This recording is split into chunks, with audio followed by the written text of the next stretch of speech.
What is up, chat? I watched this when I woke up. Bruh. The total runtime of it was like 2 hours, which was definitely faster than I thought it was going to be. How long did it last? America. How long did it last? The whole process took over about 2 hours. And they went back and forth. Like, there was a point where he asked me all these questions. Like, so how long was the interview? Oh, I don't fucking know, dude. I have no idea.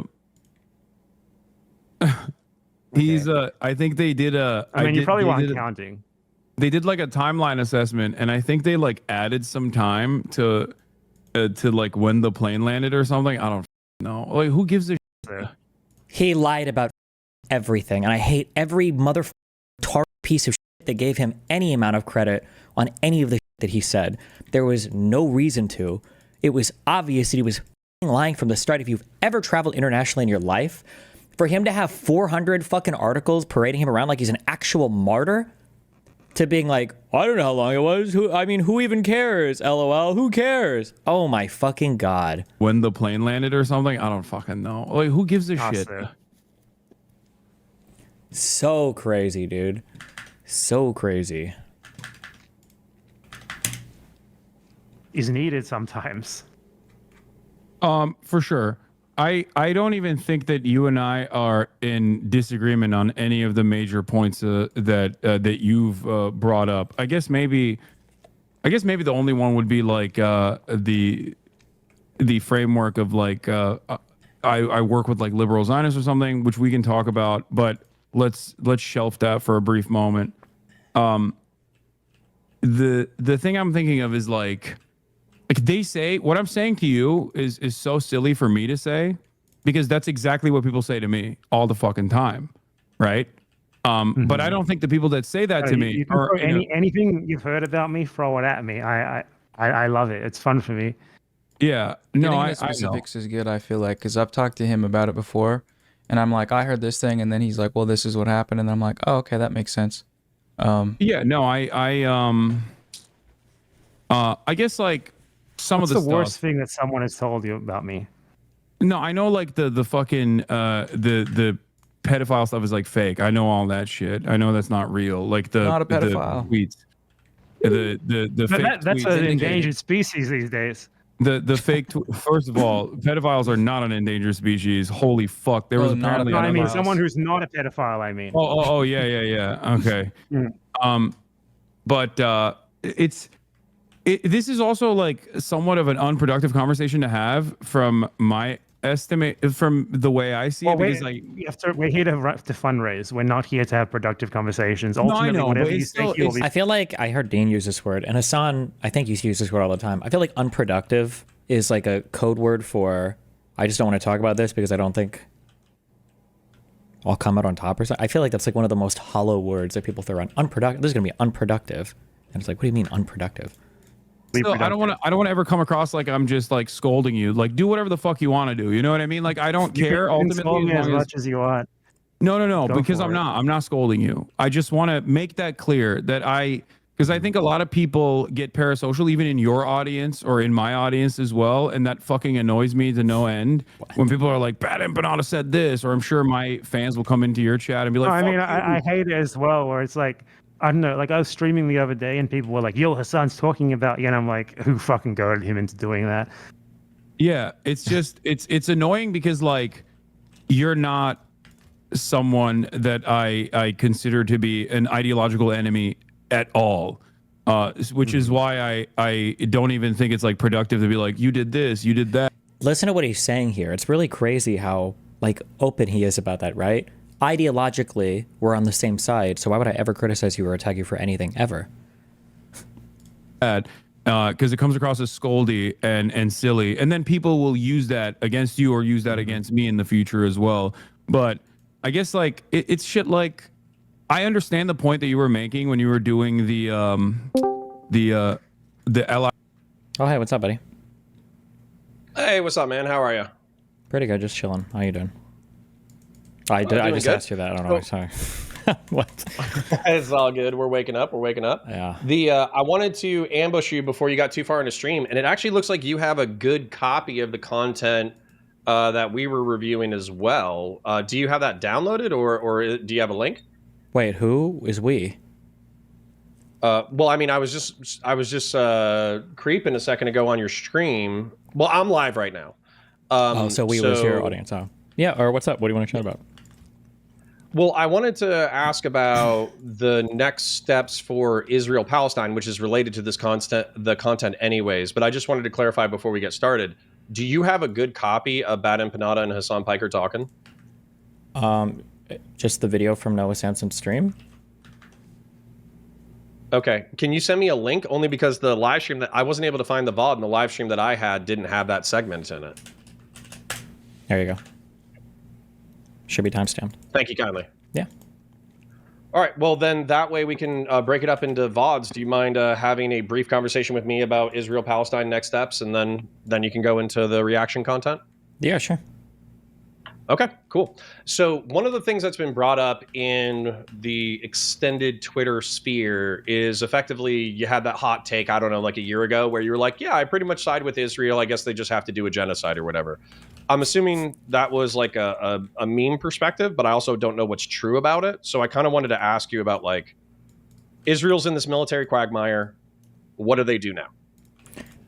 So for some level of clarity, that take was one before I knew anything about Israel-Palestine at all. That take was prior to October 7th. It was like somebody asked me a question about it. The second part is the take was basically like, it seems like this group of people, or these people, will fight forever until one side kills the other, in which case I'd probably side with Israel. After all of my reading and research and everything else, I'm probably just, that's probably more or less my position now, I guess. I don't know. But yeah, where do you want to, how specific or unspecific, or where do you want to go from there? Well, no, I already have enough right there. So I guess that the argument that I was brought up with as a boomer millennial was the fact that a third of international Jewry was wiped off of the face of the planet as a result of the Holocaust and World War II. So the reason why Israel needed to exist was to secure a future for Jewish people and Jewish babies. And so as a result, that was the argument, was they endured ethnic cleansing, displacement, and murder. And so when it comes to Gaza, it kind of feels like a cruel irony that they're engaging in ethnic displacement. And you're kind of saying, like, well, that's what they need to do in order to end the conflict. I mean, I wouldn't draw parallels between the Holocaust or World War II or anything related to that time versus Palestine, Israel. I think it's a relatively unique issue. So it's kind of hard to just like straightforwardly compare it to anything else, I think. Why? Why I would say the onus would be on the other side to make the comparison. How does the comparison stand? Well, the basics of the comparison are, generally speaking, ethnic cleansing is viewed as like a moral wrong because it's collective punishment of a group based off of an immutable characteristic. I don't like the term. So sorry. But, sorry, hold on, wait. I'm sorry. Okay, hold on.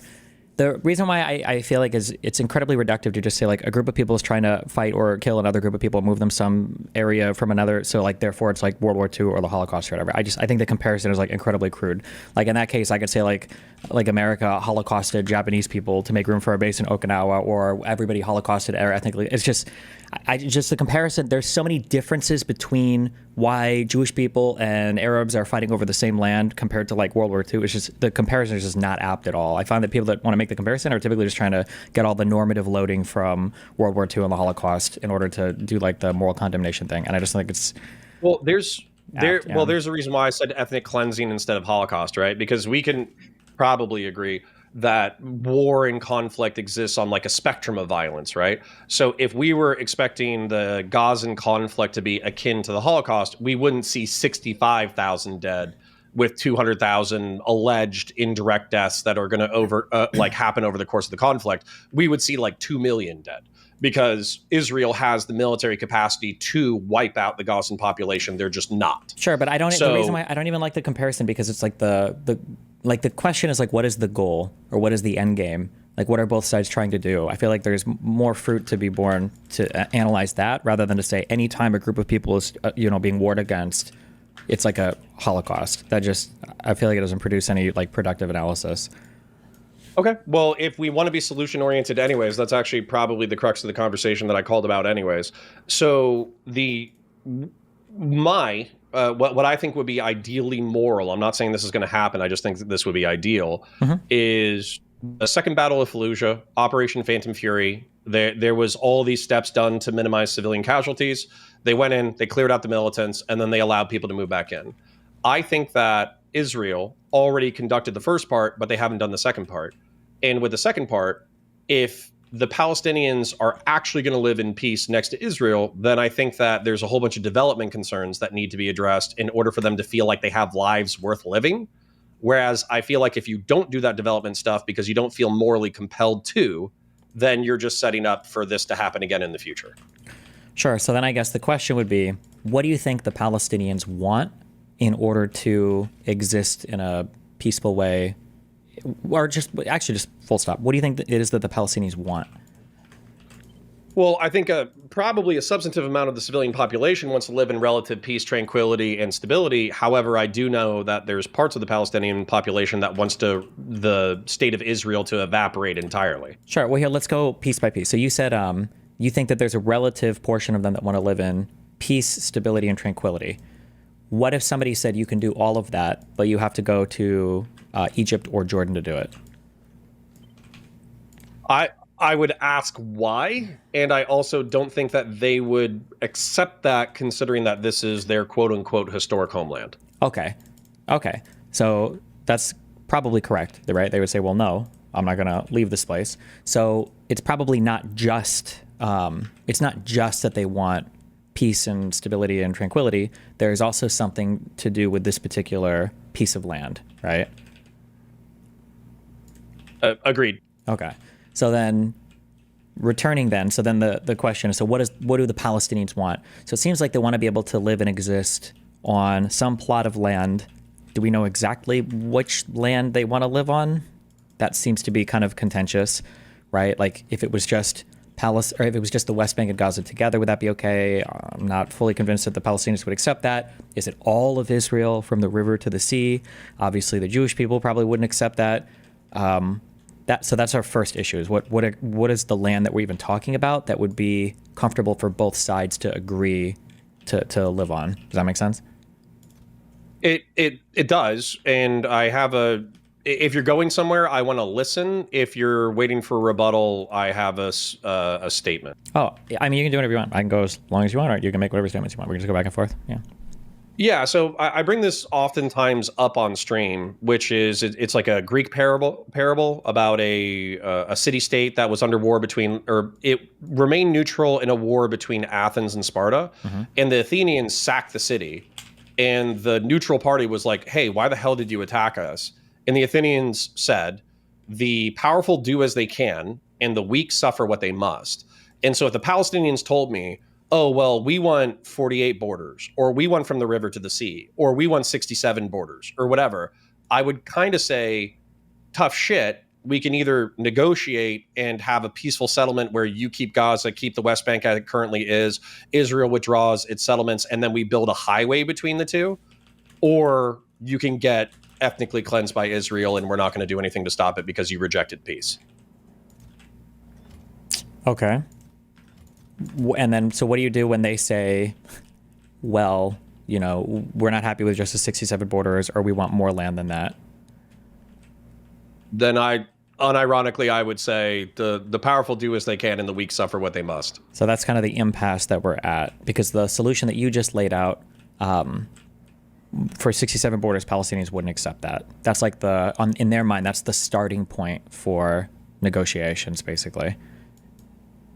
And that's one of the first big problems. There's problems on both sides, to be clear. Right now we're talking about the problems from the Palestinian side. But the first issue is there has never in the history of Palestinians been an acceptance that they will live in a place that is confined to where the 67 borders are. Well, then that's where I would bring in like a level of compulsion, because I'm pretty sure that we can both agree that the IDF can militarily outperform Hamas or Hezbollah or any militant group. True, but what do you call it paramilitary when militant you group. compel a group of people based on their ethnicity to move from one place to another? Yeah, I mean it's ethnic cleansing again, but Yeah. So that's like the issue. It's not you didn't end up there by accident. Also, like this is the issue, right? This is the problem that everybody is like has no idea like how to actually solve. Yeah. Well, but my solution would effectively be, it's not the Gazan Riviera, like Trump says, which I find like ridiculous and offensive. However, there were development projects in both Afghanistan and Iraq that were relatively successful, where they built wells, built schools, built houses, built this, built that. And so effectively what I would have is either an international peacekeeping force and or the IDF oversee a incremental construction project in Gaza where you rebuild Gaza from scratch with water, desalination, power, education, etc., and then try to make it so good that the Palestinians would hopefully lose their appetite for revolution and slaughter. So the issue that you run into there is they don't want to. You ever listen to like a lefty argue about like minimum wage and social health care? And some of them will be like, no, we don't want that because all you're doing is delaying the inevitable, right? The problem with the Palestinian issue here is these are a people who feel like they've been robbed of their homeland, and they're saying we don't want to exist on any place that's not our homeland.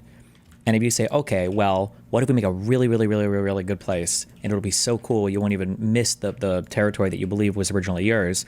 What the Palestinians are going to say is, well, hold on. If we do start to build up, some commentators refer to this like Dave Murray. It's Dave Murray. Douglas? Right? Douglas Murray. Sorry, one of those two names. Yeah, he repeats this phrase over and over again. He says it could have been a second Singapore. Palestinians don't want Singapore. Palestinians want all of, what would it be, Indonesia? I don't know. Palestinians want more than that. Having a successful state in the Gaza Strip, in a way, kind of undermines the entire Palestinian cause because it shows, oh, look, well, you could have a pretty successful state. You just have to kind of like be happy with the land you've got, Yeah, but this would be like arguing. I don't feel if I bring in like historical analogs and you feel like they're not totally appropriate, I'm perfectly fine with discussing those historical analogs. Sure. I would say the provisional IRA in the United Kingdom in the Troubles, they wanted all English influence gone from the island. They wanted all of Ireland to be ruled by Ireland, and now they live in relative peace. They do have their Singaporean beautiful city-state tech bro empire, and the IRA has largely evaporated. And so we have a historical analog where this like forcible peace has been completed. I can't speak, unfortunately, to the strength of that because I just don't know anything about the history of Ireland. I can't speak to the strength of that, unfortunately. I guess I would go back to the question of what would the Palestinians be happy with? And I know that Palestinians would not be happy for a thriving, successful Gaza Strip because they would feel like they're just being deprived of land that's rightfully theirs. And that even if they could thrive on one small strip of land, that wouldn't be seen as an acceptable compromise to them, I think. So by implication or inference, does that mean that Donald Trump is correct in a way to go about it the way that he does? Because, one of the things that I find shocking, maybe I'm naive, is his plan to, originally he was saying, like, we're just going to get the 2 million people out of there, we're going to develop, and then he effectively said, in my opinion, that we're going to turn it over to Israel. And then the plan that was floated in the news a couple of days ago was they're talking about relocating 1 million people to Libya. And so is that, are you, without endorsing Trump, is that what you think should or needs to happen because the Palestinians are just not an entity that can be reasoned with? Are you asking me what I think ultimately the solution should be or what would solve the problem? I'm trying to include morality because I agree that ethnic cleansing, quote unquote, would solve the problem.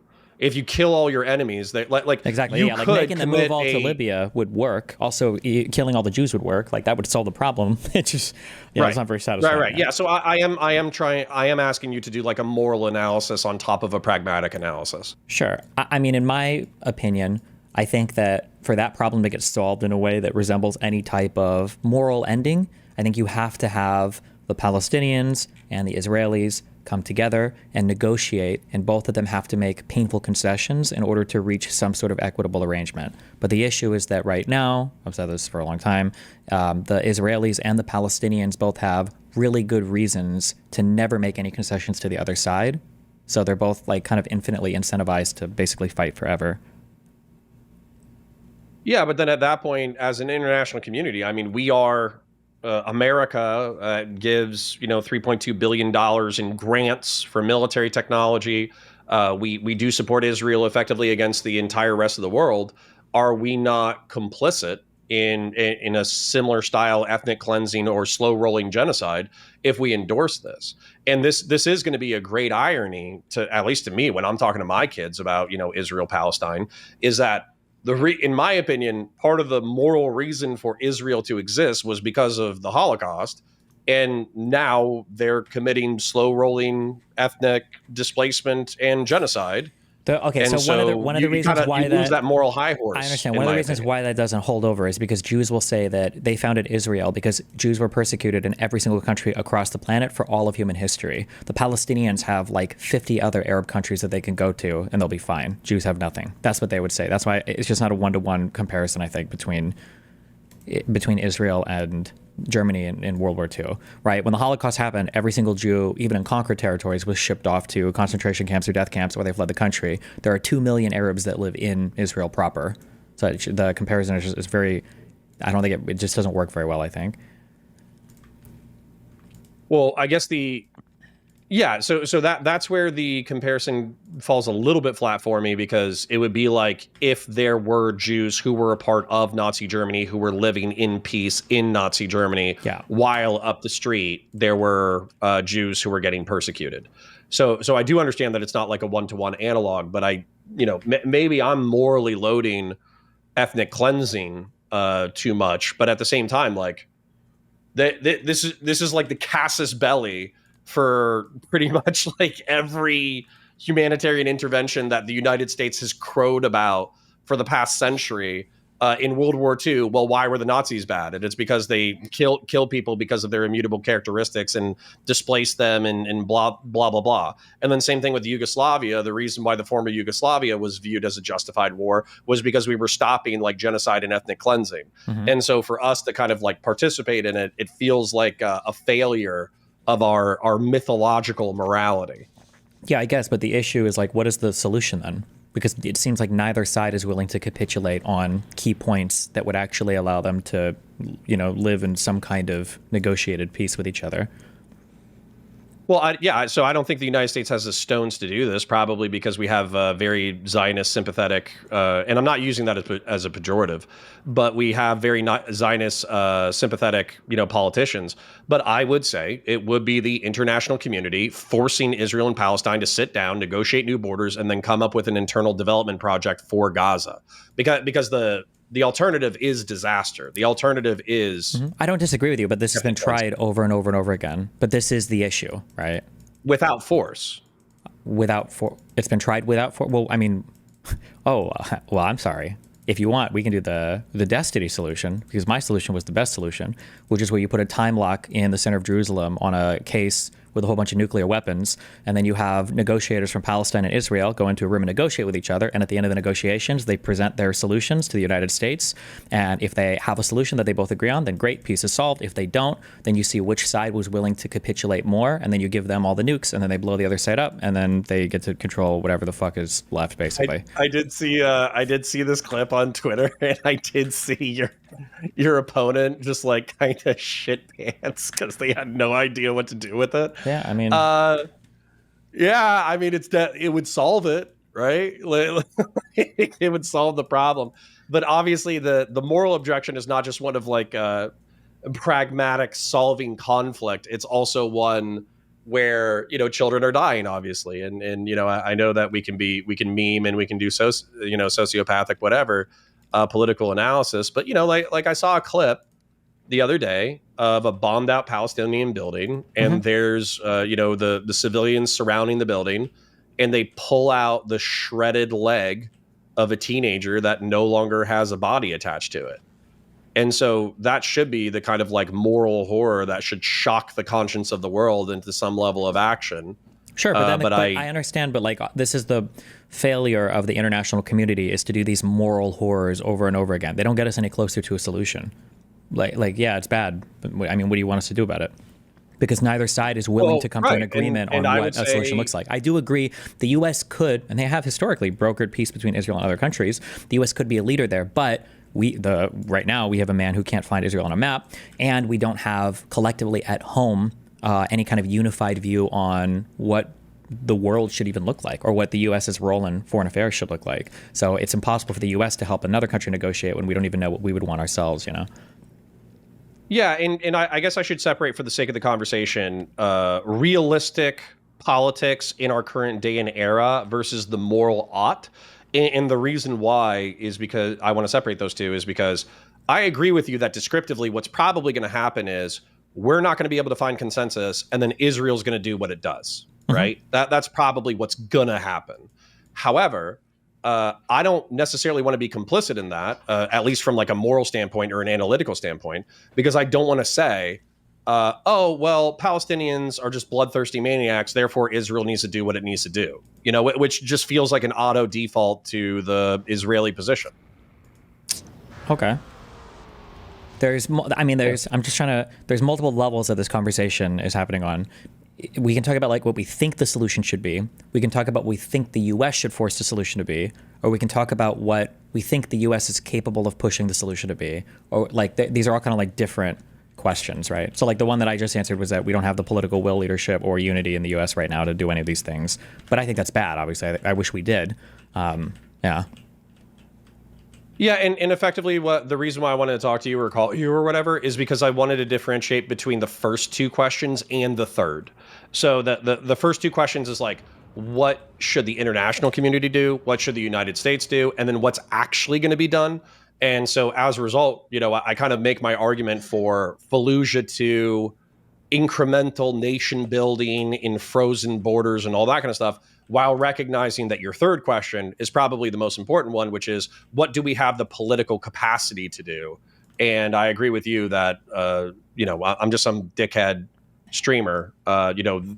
Israel and the United States are not asking me for my geopolitical analysis of how to solve Israel-Palestine. Sure. I guess the challenge is, okay, so the issue is Palestine and Israel. Let me think for a moment. I'll give you my full take, but I align a little bit more with Israel, so this is going to be biased in favor of Israel. Or it's not biased, it's just right, okay? Nobody can debate me out of this because they all suck. But so this is okay. This is it, all right? The issue is that the Jewish people, Israel, feels okay living with the territory that they have, broadly speaking, historically speaking, like on a consensus. Now, there's a portion that's been growing that also wants more territory within the West Bank as it relates to the historic lands of Judea and Samaria. But we can set those people aside for a moment. There is an Israel that would have existed fine within the confines of the borders that were created in 1948 after the War of Independence.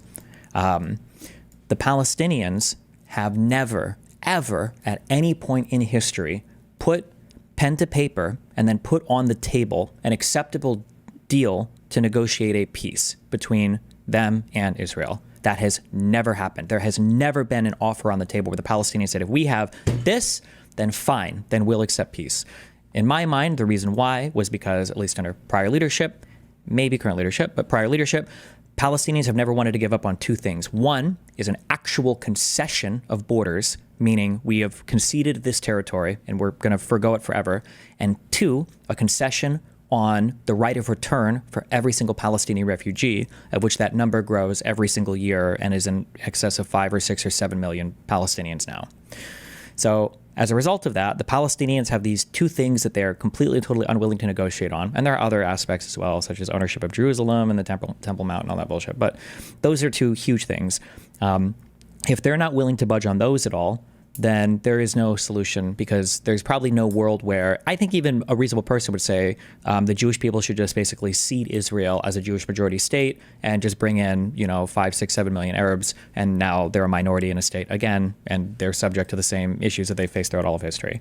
There are issues on the Israeli side, but I think that's the big blocker. In the past, there have been Israeli leaders that have been willing to show an ability or a desire to put a table on the deal and say, can we accept this? It's happened multiple times, and every single time Palestinian leadership has walked away because I think they wanted more, and that's just where we are right now. Yeah. So then, if I'm hearing you correct, the onus is on the Palestinians because they are the ones who are not willing to give up concessions that they have no ability to enforce. They are not willing to give up concessions that they have no ability to enforce. What do you mean by that? Or say that again? They cannot force a right of return because Israel is capable of blocking them militarily. And they don't have the capacity to compel Israel to concessions of territories because they don't have the ability to militarily retake those territories. Oh, sure. Yeah. So they effectively say, well, we want this and this, but they have no leverage. Basically, yeah. Okay. And they had leverage in the past, but they've lost it slowly over time. And their leverage in the past was that it used to be Israel versus the world, and then it became Israel versus the Arabs, and then it became Israel versus the Arabs minus Egypt, and then it became Israel versus the Arabs minus Egypt, and now minus the Soviet Union in 91, and then Jordan made peace, and then from there, the Palestinians are basically fucked. They're like, okay, well, I guess it's just us and Iran now, so fuck us. So the Palestinians have kind of gotten shafted. But the international community always keeps the hope alive for the Palestinians. Listen, no matter how bad or rough things are, just keep fighting for those 67 borders and you'll get it eventually. The genocide ICJ ruling, the apartheid ruling, the ICC arresting right now, just trust us, just keep fighting. You can do it. Eventually, you're going to get this thing, basically. Well, and Rocco so my alternative is that effectively like the United States, which by the way, I know there's no political capital to do this. I'm talking about moral. Okay. Connor is dictator for a day. Mm-hmm. So Connor is dictator for a day. And he says, listen, we love and support the state of Israel. However, we think what's going on in Gaza and the West Bank is unacceptable. Palestinians also have right to a state, and the Palestinians are too obstinate in order to do what's good for their people. So we're commissioning a coalition of the willing, hopefully with the IDF, but if they don't participate, then fine. And we'll have the United States and whoever else wants to send volunteers. We are going into the West Bank, we're going into Gaza, we're freezing the borders, and then we're starting an internal development project. Hopefully with consultation of Israel and the Palestinian leadership, we are going to build a highway between these two locations. We're going to freeze them, and we're going to make them really nice places to live. Okay, so the reason why... Are you assuming, real quick, are you assuming that you're like the world dictator or just the U.S. dictator here? I think the U.S. dictator, I think I would only have to be the dictator of the United States in order to compel that, because I think there's enough people who would be interested in this project that they would send volunteers. So I think the reason why that wouldn't work from a U.S. perspective is because the Arab street would shoot this down immediately. The entire Muslim world would look to this and say, you are literally ethnically cleansing and destroying Palestinians' right to their homeland. You're unilaterally solving this problem instead of giving the Palestinians and their elected leadership, the Palestinian Authority, the government of which was created by Israel to give the Palestinians a voice. You're not even negotiating with them to solve this. You're just doing it unilaterally. I feel like the Arab world would be against that, and I don't think the Palestinians would necessarily accept that. You could force it, maybe, but... I would. Okay. And then then you're also going to have to do some painful negotiations around, like, how do we deal with like Al-Aqsa Mosque? How do we deal with the holy city of Jerusalem, but we'll assume you can just do these things. But go ahead. Okay, yeah, I'll assume you figured it out. Okay, go ahead. Well, and just to address those details real quick, Muslims believe that is a holy shrine, and Jews believe that's a holy site as well. We need to negotiate access, right? They both need peaceable access. So then I don't want to come off as a mega Zionist simp. When Muslims control it, they have access. When Israel controls it, both people have access, because the myth of these two people has been built up so much And unfortunately, there's probably a bit more. There's a lot more. I'm trying not to sound too biased, but the Jews have the history on their side, and the Arabs or the Muslims don't. Like, part of the reason why when Israel is there, Israel is okay giving Muslims access to Al-Aqsa Mosque because it's like one of their holiest places and they can go and pray there. But Jews want access to the Western Wall because this was like the last remnants of the temple, I think, that was destroyed by Rome. However, Muslims will say, no, there was never any temple there ever. This is why if you ever hear like them fighting over like digging a tunnel beneath, it's a huge deal, because if Jews ever dug underneath the Temple Mount and they found evidence of a prior temple, the Muslim world would like collectively commit suicide, because it would be like, that can't be. There can never be a temple there. That's all bullshit. It's a Jewish lie. So negotiate right now. The way that it works is it a whack or a was or something? What Israel does is at any cost. What? No. Israel has a protectorate, or there's a better words for this, but Israel gives Jordan authority over Al-Aqsa Mosque.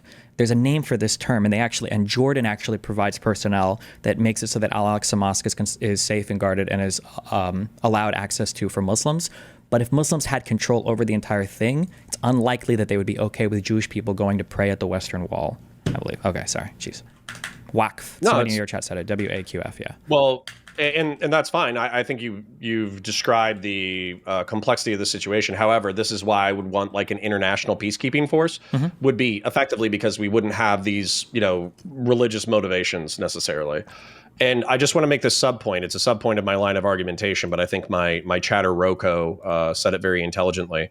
The reason why I think that the material solution could exist, even though obviously it doesn't address all problems, is because, like we've both mentioned, 20% of Israel is Arab Muslim, and they do not see a conflict between their faith and being subject to the government of Israel.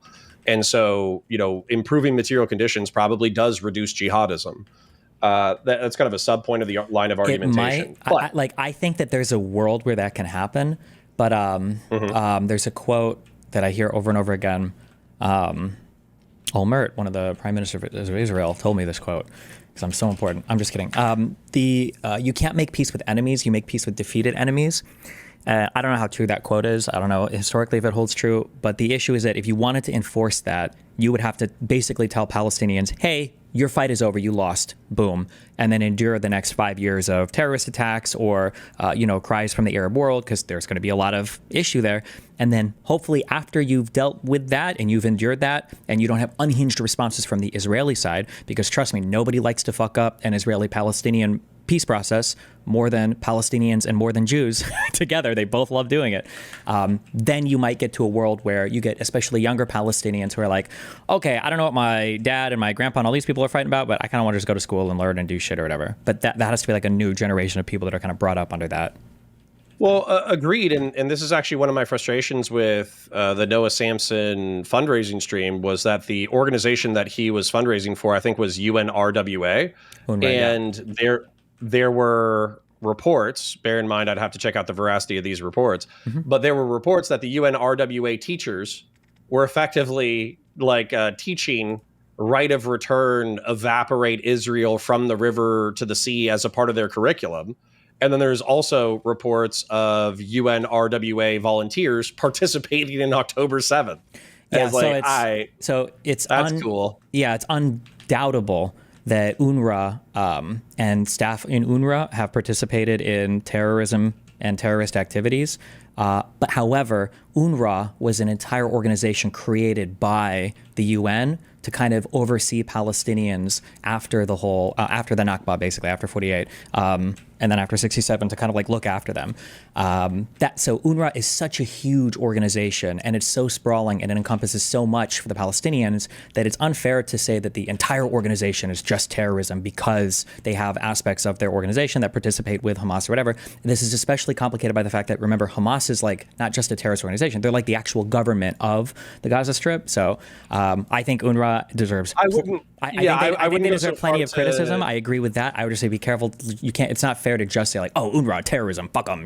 I'm not to say you're doing that, but just think of that. What I'm saying is, I felt like that was Noah Samson, not like dog whistle, but effectively like he probably knew about the controversy of the UNRWA or whatever. He probably knew about their controversy and didn't care. And as a matter of fact, fundraises in spite of that reputation because it would piss off Zionists. Probably. That would be but my again, suspicion. like UNRWA is, if you're going to raise money for Palestine, UNRWA's going to get the money eventually. Like that is like the UN body that's designated to deal with Palestinian refugees. So I mean, if you're going to donate to anybody, well, yeah, but then if the international community is effectively like funding this, even if it's like Arab teachers, Arab this, Arab that, then I think that the international community has the capacity to like dictate curriculum.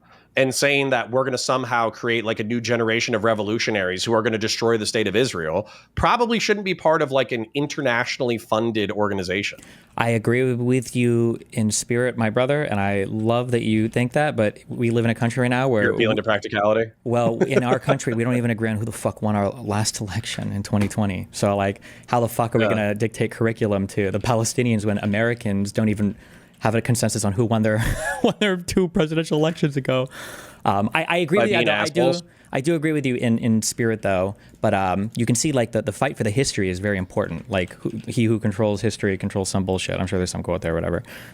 Because whoever feels like they have a better telling of history feels like they can make a stronger moral argument for, you know, how things ought to go. Does that make sense?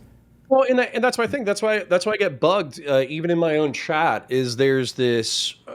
I don't want to say bigotry of low expectations, but it's effectively like just this belief that Islam was, and always has been and will be this like giga-violent, irredeemable religion where you can't even have like a peaceable interpretation of it. And I don't think that's true. I think that Islam, you know, the basic tenets of Islam, as far as I understand it, is believing God, the last day, his judgment, and that Muhammad is the messenger, is a messenger of God, peace be upon him, and do good works in the world.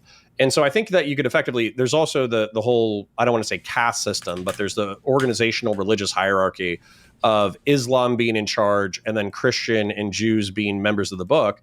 And you can define that to be, well, no, Islam has to be in control of, you know, the Al-Aqsa Mosque because we are the dominant religion. But I think there's also some passages that effectively say that like God cannot be insulted by human deeds.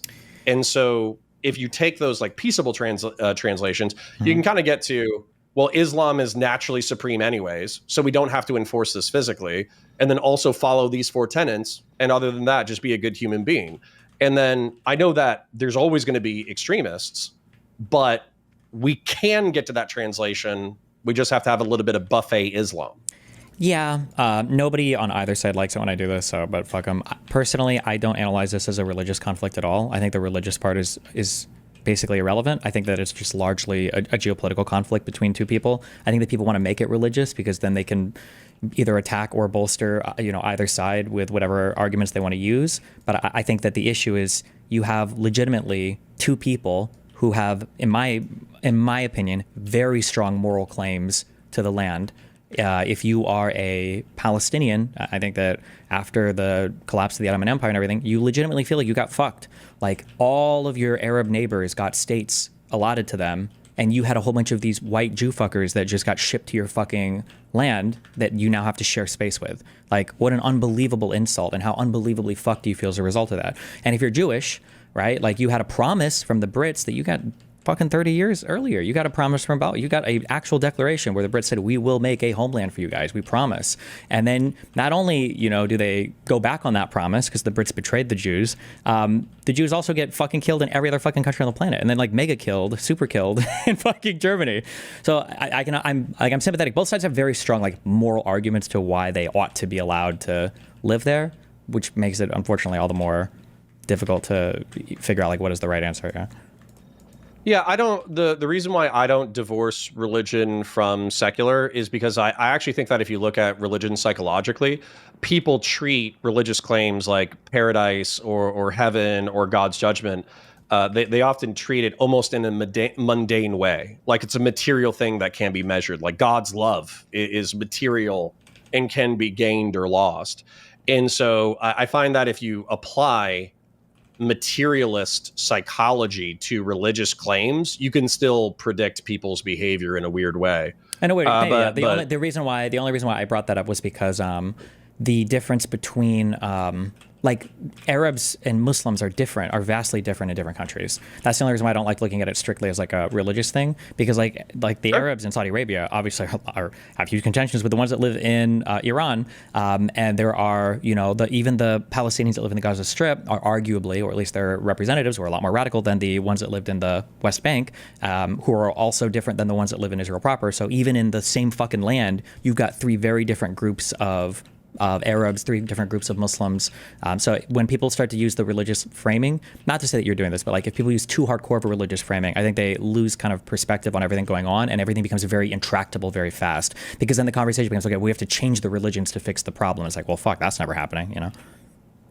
Sure. And I do think that adds like a level of interest to the, well, let's slowly steamroll the Palestinians, regardless of whether or not we're talking about West Bank or Gaza, because then like, well, where do they go? And the obvious answer from an exterior perspective is like, well, they go to Egypt, or they go to Jordan, or they go to Lebanon. But then you talk to the Lebanese, Jordanians, and Egyptians, and they're like, we don't want the Palestinians because the ones that we did take tried to kill our leaders. A little bit. Well, another reason why they don't want them is because the citizens themselves, Arab leadership, in my personal opinion, for what that's worth, Arab leadership is kind of over the whole Palestinian thing. I think a lot of them just don't care anymore. But the people still care. And so the reason why those Palestinians aren't taken, part of it has to do with religious extremism. So Egypt has an uncomfortable relationship history with the Muslim Brotherhood, for instance. But like when it comes to Jordan, like those people are all Palestinians, or not all of them, but like 2/3 of them are legitimately Palestinians. When Jordan captured the West Bank as part of the 48 war, they annexed all of the West Bank and they gave all of the Palestinian citizens there citizenship. And about 2/3 of Jordanians today are what we would consider ethnically like Palestinian, even though a lot of them or all of them are considered refugees. The reason why they don't want the Palestinians is because they don't want to deprive them of their fight. They don't want to deprive them of their homeland. Like imagine if we were to tell Ukrainians, hey, listen, we know that like the Russia shit is fucked, but like how about you guys all just come to the US and we'll give you citizenship? Ukrainians will look at you and they'd say, I'd rather, you know, be filmed dying in a ditch to a drone. I'm not just going to give up my whole fucking country to go live with a bunch of Ameritards. I want to fight here for my homeland. And I think Palestinians kind of feel the same way. Yeah, which I can appreciate to some degree, just, you know, ethnically being descended from Irish folk. But I also think that we need to look at like historical analogs. By the way, I'm happy you got on ADD meds and started studying history. You know, looking at the Irish, like their history in 19th and 18th century England was pretty effed up. The substantive portions of them moved to the United States of America. Now there's more Americans in America than they're like ethnically Irish people in America than there are in Ireland. Sure. Right. Yeah. And so the I remember materialist on that, just as a funny meme there. I remember Melina told me that when she went to New York City, it was the largest, because she was in New York City for Midsummer, and she said I think it was like the largest Midsummer celebration she'd ever seen in her life, with more Swedish people than she'd ever seen in her life. But it was like outside of Sweden, right. So it was a weird experience. Yeah. Yeah, and so that's the thing is like, you know, people have this whole like blood and soil perspective, but I do think that it's kind of when they don't have much else. Whereas when you do have material goods and well-being and a decent life and a coherent national identity, then you're not willing to die for blood and soil because you're already living a decent life. I feel but all of the complications. I feel like we have to be, I feel like we have to be really careful there, because I think that sometimes Americans take for granted that we do have like a strong cultural identity and we do have like a strong country that we all, you know, exist for. Because, you know, to quote all the old, is it fucking Benedict Arnold? Yeah, true. Who's the "Give me liberty or give me death" guy? He did that whole speech or whatever. I can Google it real quick while you keep going. But Patrick Henry. Sorry. Okay. Yeah, Benedict Arnold was the loyalist. Wow, what a the loyalist spy against the Revolutionary Army. Unbelievable.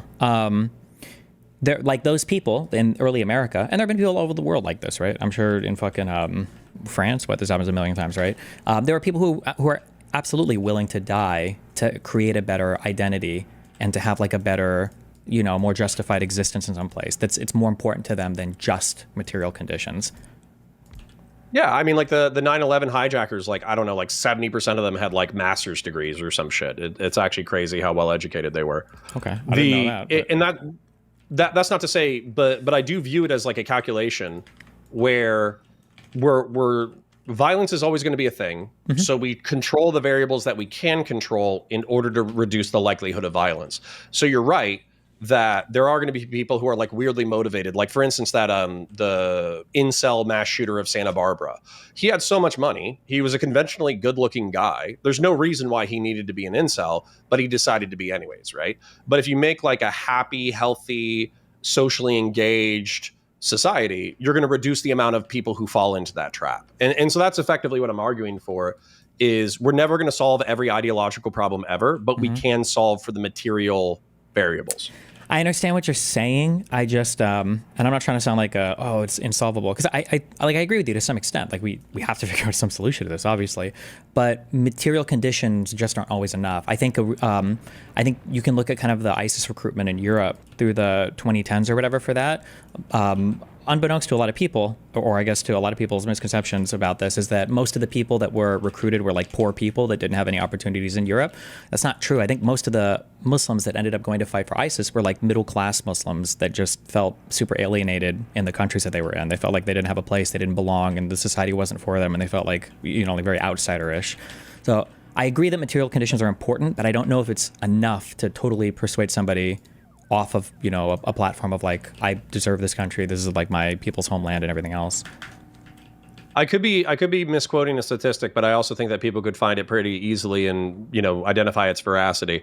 But basically, like, I think that there is more of an identity crisis with second and third generation immigrants than there are with first generation. And I think by the third generation or the fourth generation, it relatively stabilizes. So when you look at, I would say be very careful, okay? Because we have an awesome fucking country, and it's one of the reasons I get irritated when conservative dipshits compare the US and Europe when it comes to immigration problems. We integrate people really well in the United States. That's not the same necessarily for Europe. So just as a thing. So when you read stuff about immigrant integration in the US, that doesn't apply cleanly to Europe. Europe has a whole host of different issues when it comes to integrating people. But okay. Well, and I'm sure, but I guess the psychology would still stand to reason that if you had a society that was pro-integration, then by the third or fourth generation you should reach some level of integration. But I think what's weird is that there's like an elastic effect, I guess, where the first generation, they know why they immigrated to the new country. They were fleeing war, looking for better opportunity, whatever. Whereas the second generation, who's born in the new country, they have this identity crisis, and excuse me for being lackadaisical, but they have this identity crisis where they want to identify with their previous country because it gives them like a sense of like uniqueness within a culture that might be hostile to them. But then also that presents its own problems, because if they don't integrate, then they're going to get even more attacked by the host culture. Yeah, I mean, this is like the classic plight of kind of like mixed race people a little. Yeah, you effectively have to pick your identity, and the truth is that there might be contradictory identities within you, especially during adolescence when everything is confusing anyways. Yeah. Well, I guess I probably want to hit another bullet point or two, and then I'll let you get to the content. I want to be respectful to DGG's patience. You're good. However, yeah. So what I was going to say though is, I think I agree with you brought up those like three questions, which was like the first two is like, what should the US do? What should the international community do? And if I remember correctly, the third question is, what do we have the political willpower to do? And I think that the political willpower is probably the most important question, because that's actually going to dictate what happens on the ground. However, I think when we don't talk about the first two of what the United States and what the international community should do, we effectively seed the argument, like people, Hasan, Noah Samson, Bad Empanada, all those people, because effectively what we do is we just say, well, yeah, Palestinians aren't accepting peace, therefore Israel can do what it needs to do. And then you accept effectively like the videos of kids with blown off legs, and you just go, what are you going to do? And that kind of emotional callousness, I think, radicalizes people even more. Sure. I mean, that's an effective tool of propaganda that's weaponized a lot by the pro-Palestinian side. But I mean, the problem is, I mean, these people avoid confrontation. But if you can confront them, then the question you should always ask these people is, where are the bomb shelters in Palestine? Yeah, and that's a super argument simple is question. What is the argument? You can answer it. No, what do you think the answer is? I'm curious. Well, I think the anti-Palestinian argument is they don't bother to build public bomb shelters because every dead Palestinian is a propaganda win for Hamas. Yeah, the goal is to induce as much civilian death as possible. So, I mean, with that understanding, it's hard to analyze the conflict and to look at it and be like, oh my God, like this is so horrible, but we only ever need to hold one side accountable forever. Like it feels a little silly in my mind. But then we have effectively what I view as the bigotry. This is actually two things that I do want to talk about, even if we ultimately agree. We have like the bigotry of low expectations, and then we also have the flattening of morality and conflict. And so what I mean by that is because the Yemenis are poor, because they don't have a lot of technology, because of this, that, the other. Well, of course, they're going to missile random commercial ships because they don't have the ability to actually militarily resist Israel. That's number one of the things that I hear out of that group. Based. The other thing, too, is, I forgot the second one, but it's effectively like, the flattening of morality and conflict. So the flattening of morality and conflict is, let's say as a law enforcement officer, I walk into a building, there's a guy taking a hostage, and then there's like 3 people standing there, and I blast the dude who's taking a hostage and I kill 3 people. That's one situation, but the violence is now resolved, and the violent person cannot continue to perpetuate violence in society. But what the war morality flatteners do is they say, well, that's just as bad as when a terrorist walks in and guns down 3 civilians. And so there's this total, they make these styles of violence totally morally equivalent so they can make Western style forces morally equivalent to jihadist terrorists. Okay. End of rant. Okay. Are you just broadly complaining that people tend to view, or depending on your propaganda perspective, people will compare the response to a thing and say like that's the same thing as the thing itself? So if you're trying to, save a hostage and you end up killing, unfortunately, like 3 people, that's the exact same as a hostage just targeting 3 people. Are you complaining about that? It's different. Yes, and it's also infectious, particularly with the war on terror. Yeah, I mean, like, so this is a thing where I think this does happen. I think it's very frustrating. I think it's a big propaganda tool from the Palestinians. However, I mean, at some point, you have to look at the Israelis, and I think the Israelis, they gaslit themselves, and I think they unfortunately got gaslit by neo-Nazis into believing that they actually are these like astute masters of propaganda and convincing the entire world that their cause is just and right. In my personal opinion, what happened was the actual story of Israel itself is actually really inspiring. They did overcome insane odds in their founding, and in at least 2 wars after that I think are really inspiring. After that, after all the Arab nations basically, decided we're going to be peaceful with Israel, I think that a lot of that went away. And I think now, like, how old are you? Are we about the same age? I'm 36. If you're speaking, I can't hear you. Sorry, I muted myself. Yeah, I'm like a year or 2 older. Yeah, if you're a millennial now and you're growing up, or not a millennial now growing up, I'm sorry. If you're a millennial and you're like on the younger side of millennial, or if you're Gen Alpha or Gen Z or Beta, or whatever the fuck is next, all you know of Israel is they just bully Palestinians. That's literally your entire perspective. All I know about Israel is they just kill Palestinians all day.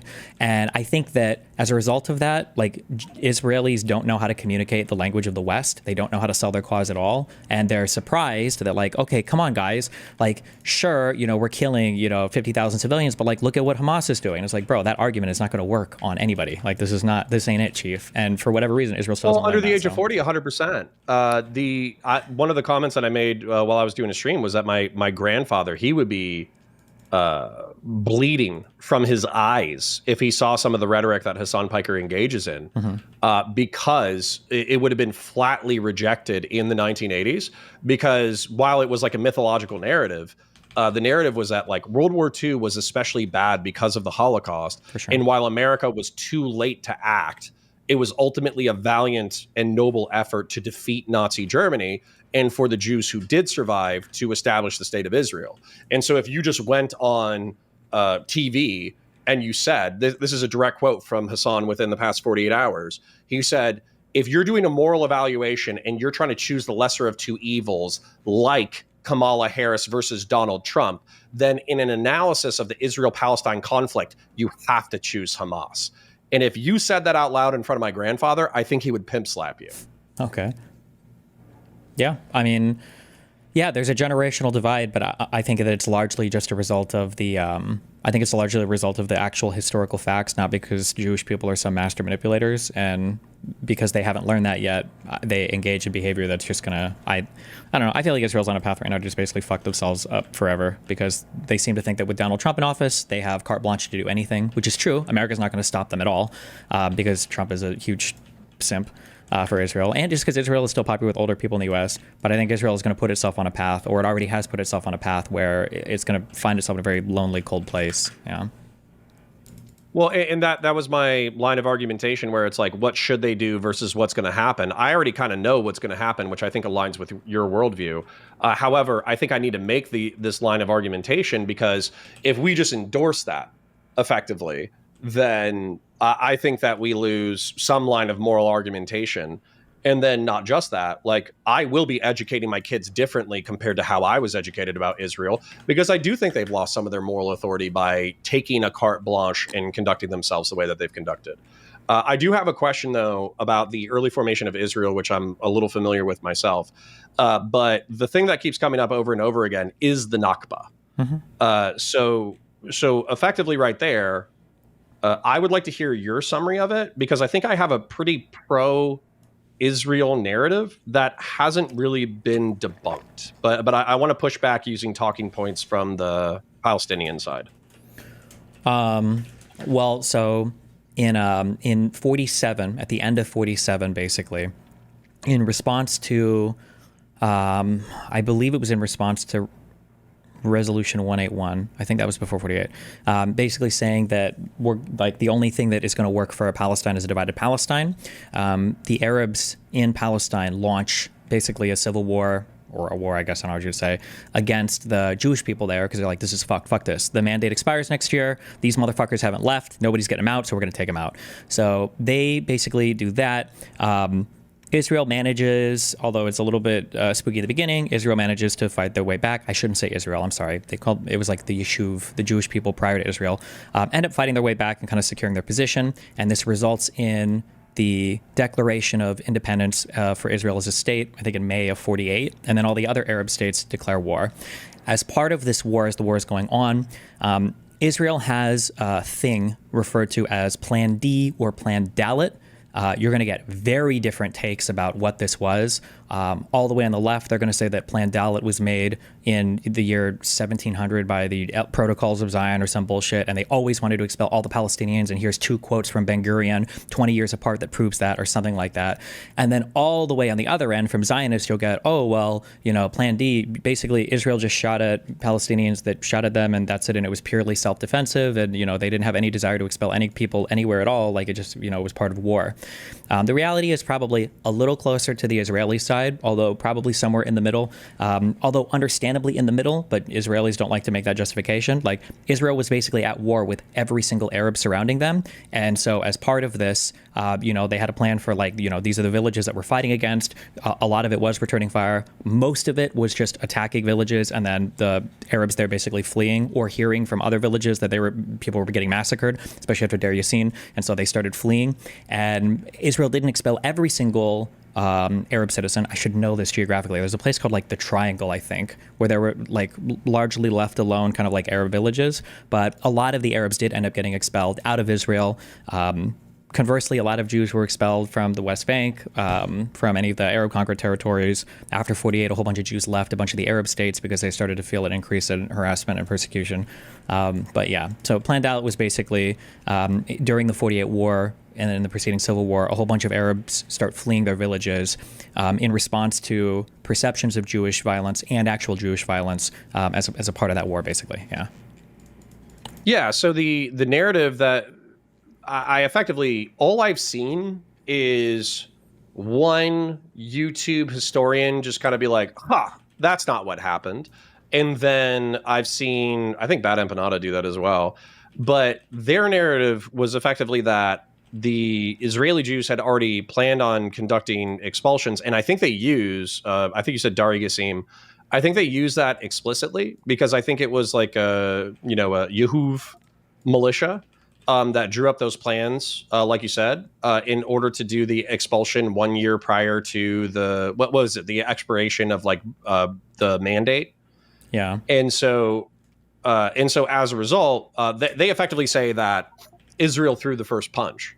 But that's kind of where I can't actually find like a definitive source of saying who threw the first punch, because it seems like for 20 or 30 years, both sides were preparing for this eventuality that there was going to be open conflict because of the Balfour Declaration promising the land to two different people.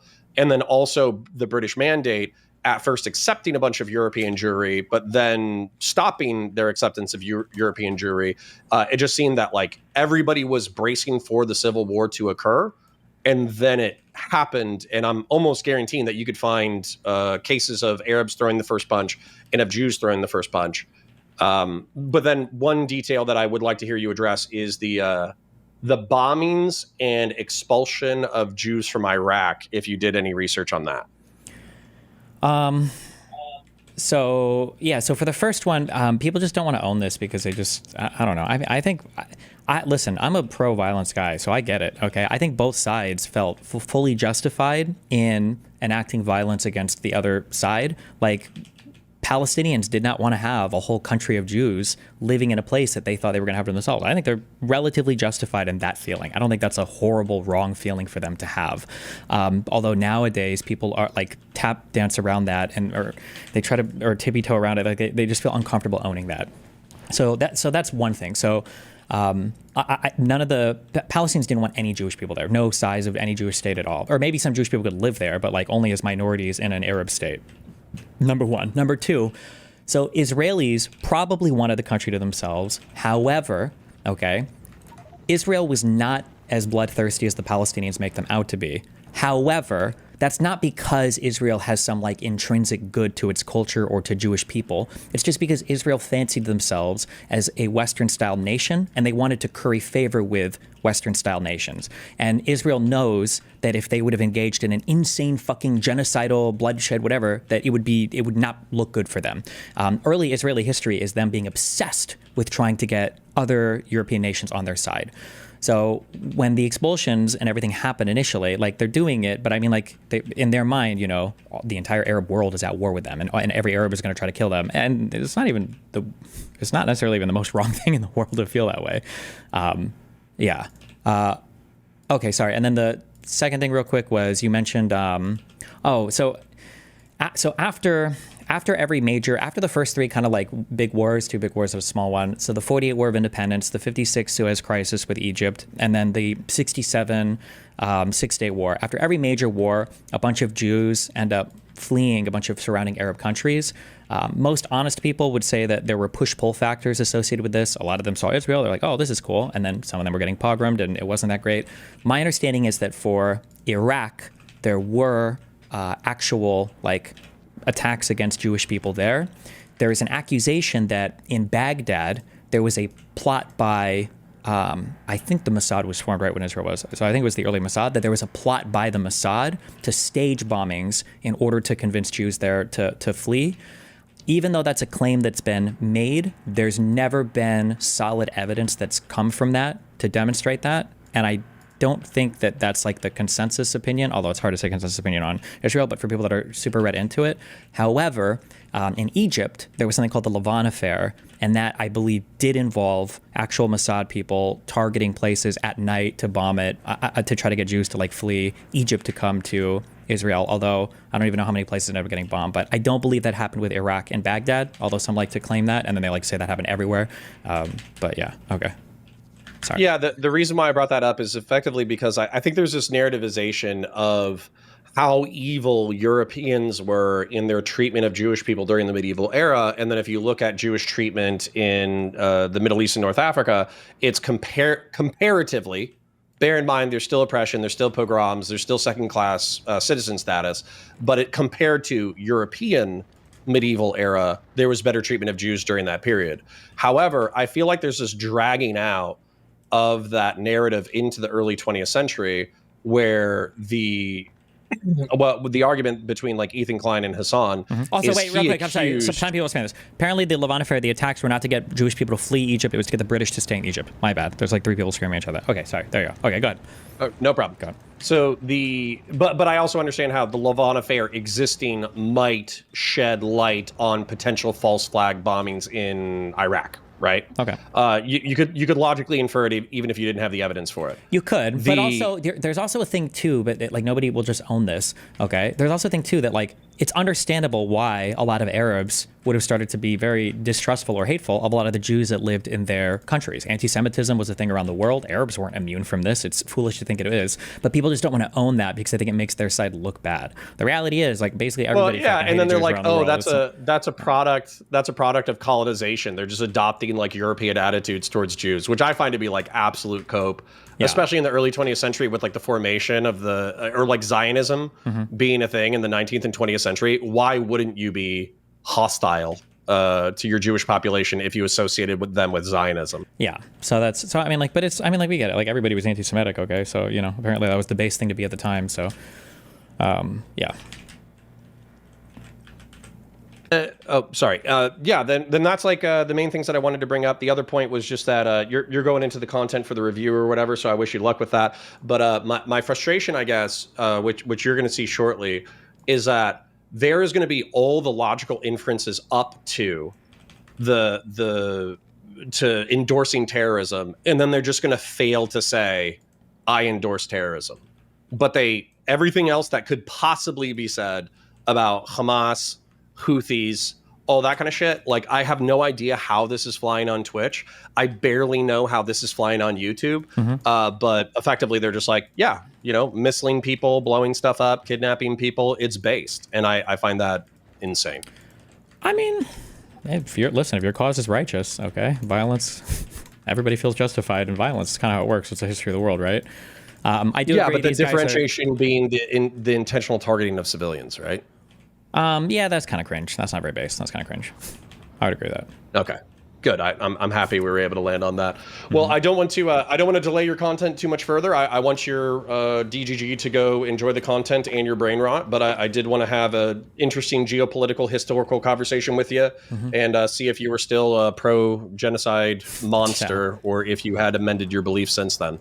I will say, just as one thing, like the reason why I tend to fall more pro-Israel is just the style of government.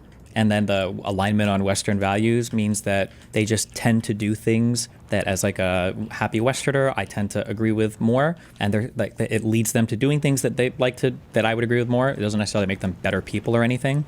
But both sides, I would argue, like have very, very, very good and strong moral reasons to fight and to feel the way that they do about things. And anybody that tries to say otherwise, that like, oh no, like the Palestinians are totally in the wrong on this, or like the Jews are totally wrong here. Like I think that Israel's just been willing to make more sacrifices in the past for peace, and the Palestinians haven't.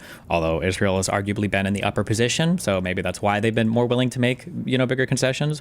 Yeah, just as people read this as very black and white, and it's kind of obnoxious. Yeah. No, I describe myself as like a tepid Zionist. Like I support Israel's right to exist. I'm aware of its history of its founding. I understand that it's done bad things. The only thing that I can't endorse, because I feel like it was part of the way that I was raised, is I can't endorse, you know, ethnic cleansing in the name of peace. You know, like we need to figure out an actual peaceable solution. Just taking a few 100,000 people and doing like a new Trail of Tears isn't within my moral framework. So, you know, Sure. even if it would create peace, I can't endorse it. So if Israel does that, then I can't endorse Israel's actions. Sure, that's fair. Okay. All right. Then I'm going to let you get to it. I'm going to go hang out with my chat. Parasocial love to you and yours. And then also just a little shout out. I am live 25 hours a week now. So if Steven is sleeping and you want to check me out, then I'm live mostly 9:30 to 2:30 EST on something called Valor Media Network. So if anybody wants to check me out there, then AM please do or so. PM? AM. God damn, that's some early ass shit. Well, yeah, but I'm like a normie. I got to wake up with my family anyway. So I figured like everyone goes live in the afternoon and then they stay live until 10 p.m. Why don't I take the morning slot and people can watch me while they're getting their coffee? Okay. Well, I love you, buddy. Stay safe. Be All right. careful. Hopefully they tune in. Bye. You too. Bye, buddy.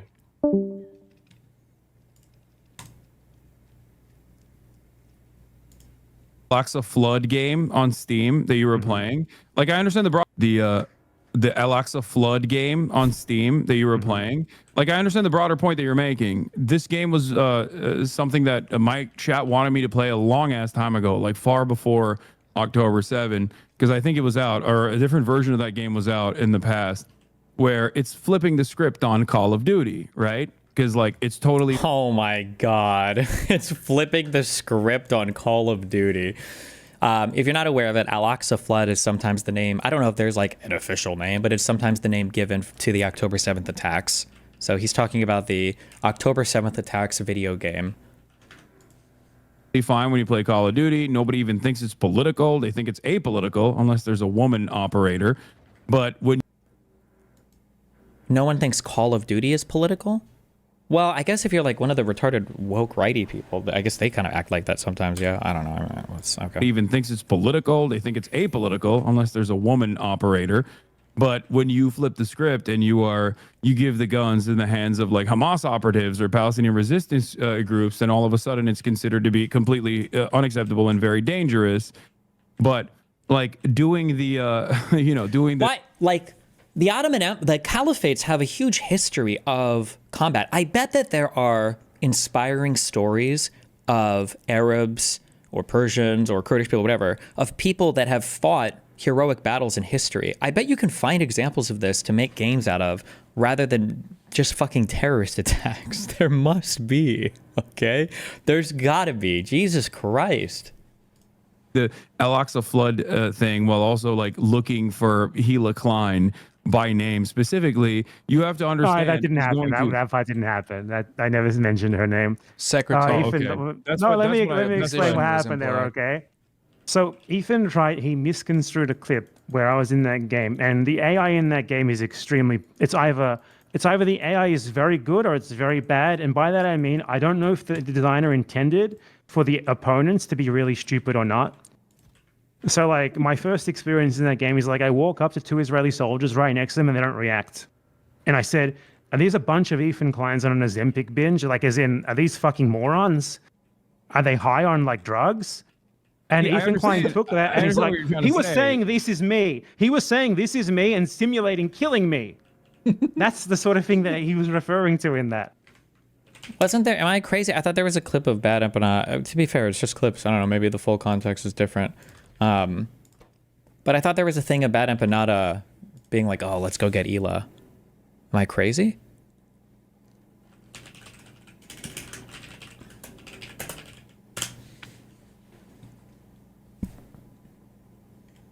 I'm never gonna be able to find this. Whatever. I think you can understand how that could be He said, "Where are the secretaries?" misconstrued, considering that the entire thing that you're engaging in is already considered like. I think it was hilarious. You're laughing, don't lie. Well, No, some parts I are understand but where then that it gets, part's very cleared clear. up. I'm so. I don't think I would ever talk to Bad Empanada on stream. Just like, this guy is gross. But I'm so curious what's going through Bad Empanada's mind here, because Bad Empanada, for all intents and purposes, whether he wants to admit it or not, is much closer to me dispositionally than he is to Hasan. Like, Bad Empanada will just be, if he believes in some unhinged shit, he'll just fucking say it. He doesn't give a fuck. As far as I'm aware, I've never seen him like couch his language or try to be like politically correct or, you know, optics policing or whatever the fuck else. Like, he'll just go off. It must be an interesting experience for him to be in a conversation with Hasan, who's like trying to be a massive fucking optics cuck here, which is, by the way, that's why Hasan didn't want to have this conversation, because he knows that he's an optics cuck compared to Bad Empanada, who is a terrorist supporting Chad, who would just say like, fuck it, hell yeah. I'm just saying that like when you talk to each do other. that, What is this? I'd like to pay tribute to Ethan Klein and the new Twitch TOS that declares Zionism. Zion is a slur. I'd like to pay tribute to him by playing the first in Alexa video game. Why do you think Pisco doesn't see eye to eye in the Hasan situation? I feel like there is Trump derangement syndrome, and then there's like Trump derangement syndrome, and then there's like Trump derangement syndrome. Sometimes I feel like sometimes people try to, and I might even get caught up in this sometimes. Sometimes people try to anti-jerk, like, oh God, everybody's against Trump and it's making them unhinged, so I'm going to try to not be as unhinged. But then you end up being unhinged in like an anti-jerk kind of way.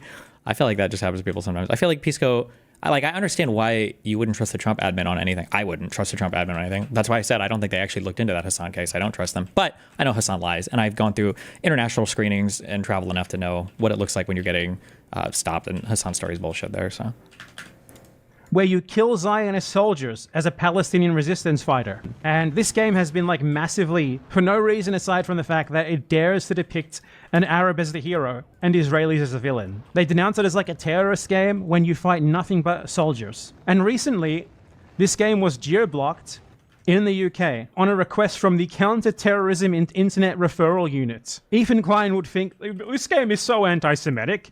Killing Israeli soldiers who are trying to genocide you, that's anti-Semitic.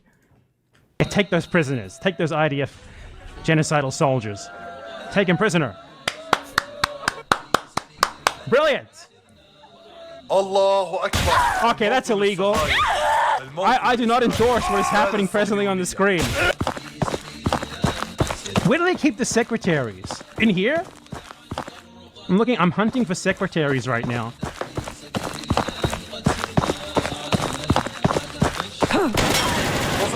Secretary got...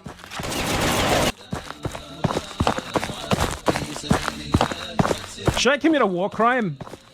Should I commit a war crime? I'm sure he wouldn't actually do it, though, guys. Okay. They'd do it to us. They'd do it to the Palestinians.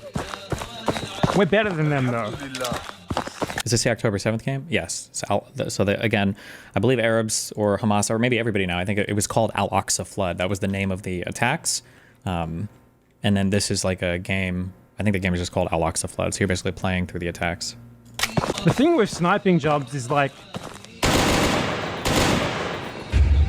Shit, if you do a war crime, you fail. Oh, rip.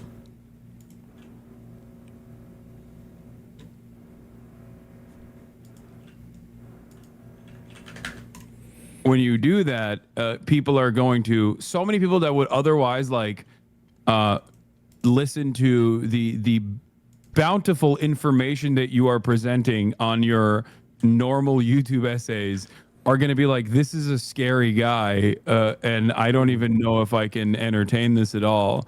And I feel like that's like a hypothetical guy, though. Like you saying so many people. I'm like, yeah, maybe some, but like how many?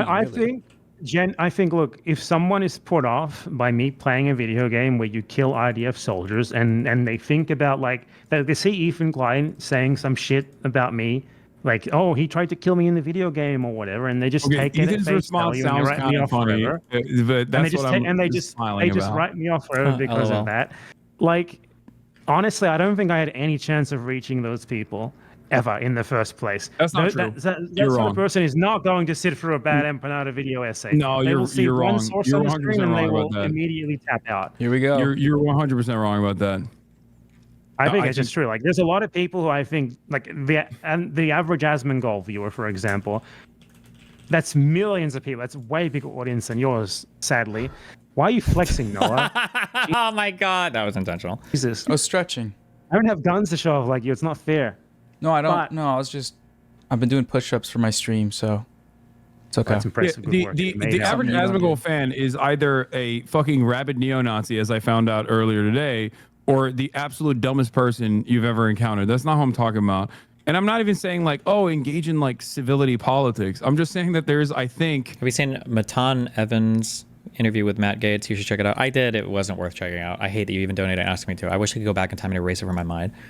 A broader audience that you absolutely could inform and potentially even radicalize if you were to soften your approach a little bit more. That's all I'm saying. But then again, Maybe, but that's why I always say, like, look, I've also grown a I fucking ton recently, so I'm not and sure. also, Thank you, I always say, Bad Empanada and I don't disagree on our ultimate goals. We just disagree on methods, and that's it. So I'm just telling you, like, that's.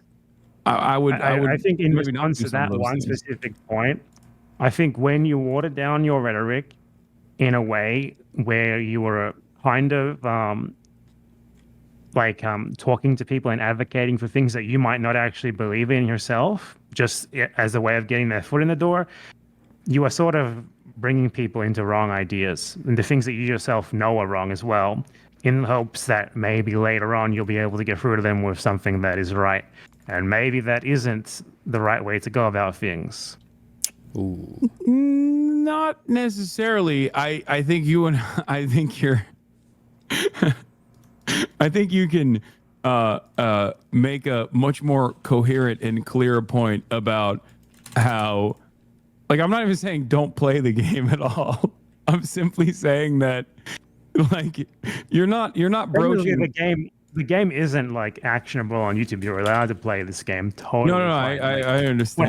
What happened is Ethan literally sent an email to his own personal YouTube rep and got the video taken down. That's what happened. Yeah, he definitely is not the biggest free speech defender, as we've found out. In general, though, I just want to say this, like, on stream, don't be afraid of him, because I can tell you he has been doing that with every single one of my videos, every single. I'm not afraid of him at all. You're gonna pay him illegal fees, not right, you, Hasan? not you. Just in general, to anyone watching who might make content about Ethan or Hasan? this. Ethan complains about your videos to his YouTube rep every time. And the only time it's ever worked was that one video, and it just got taken down. I didn't face Why do any you think that consequence. video? Why do you think that video worked? Because, like, he made the argument. Sorry to bother you, but are you going over the latest court stuff or no more court stuff on stream? Seems to me the new judge fucked you over a little bit. What did the new judge fuck us over on? That I was Wait, what is even the update? Wait, what the fuck? Wait, what's the full screen? Oh. You're going to jail.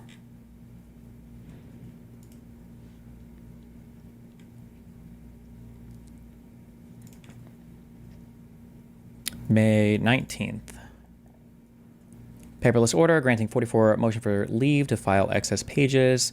The court finds good cause to grant the requested expansion of page limit. This is expected. You're probably always... I think it would take like an exceptional circumstance for them to say no extra pages, although the extra pages they filed were stupid. We have an order setting for a hearing on the motion. I believe this is for the preliminary injunction, which is good, finally.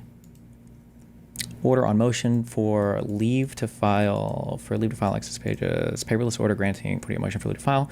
Court finds good cause to allow plaintiff to file under seal the unredacted declarations for IBM. Okay, this is fine. And then paperless order sitting here in a motion for, this is, I wonder what this hearing is for. This is for the hearing on the preliminary injunction. For February, March, April, May, June 3rd? So in like 2 weeks? Wait, what do we get fucked over on?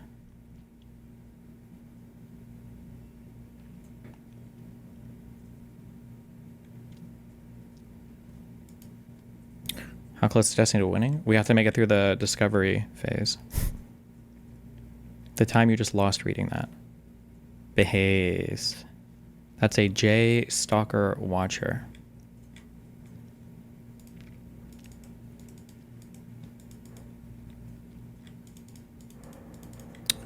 Did you expect Pac-Man dropping out? Isn't it silly? Yeah, it's pretty stupid.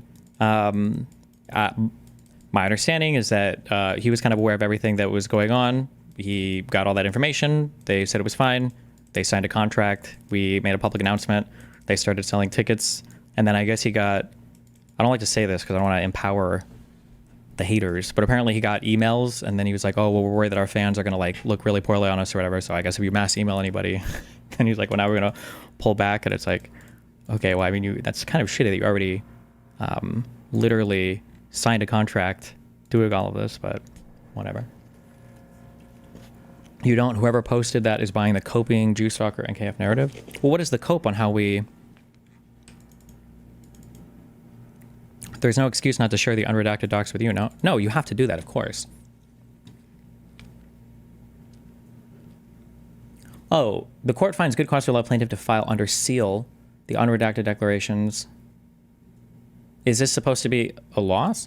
There's nothing wrong with them filing stuff under seal, especially for a case like this. I think it's appropriate. The issue is them filing things under seal and then keeping them from us. You can't keep that from us. That's insane. However, Yeah, that's fine. It seems because they have to file unredacted declarations so that we would have all that information. Yeah.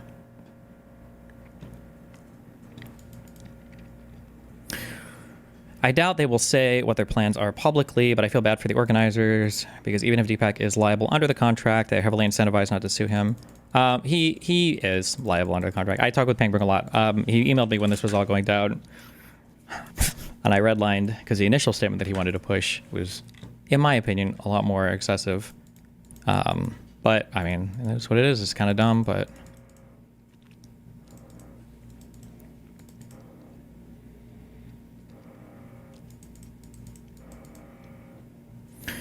They tried to sell it in a way that you expected the under seal filing motion to not be granted.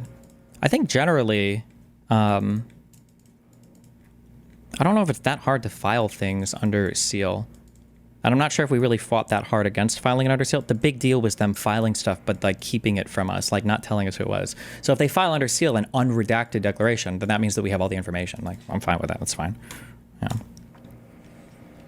Yeah, I think this is all expected. This is nice, though, that there's a date for a hearing on the preliminary injunction. That'll be a big meme where we can get finally some input from the judge on this.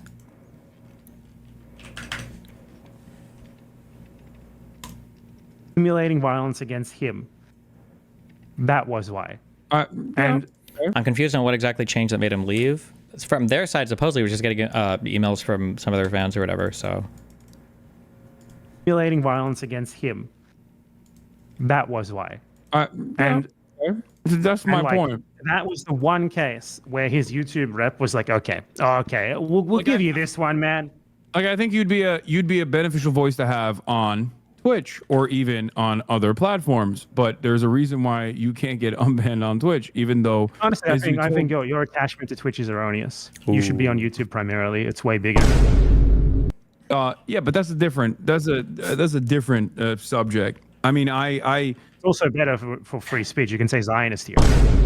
I know. Well, shouts out to the ADL for that one. Okay, well, can I just pause here what you were saying to make that? But to be fair, like they did withstand a fuck ton of pressure, and I wasn't banned. If we're being real, YouTube can't be pressured like that. That's the difference. YouTube is not vulnerable to that sort of pressure because YouTube is a way more international platform than Twitch is. Way more. It's like they have actual business operations in most countries in the world. They have their financial departments are more independent in different continents and stuff. So they are, if the ADL runs a campaign against you, did someone say the judge in your case got changed, or was that not the case?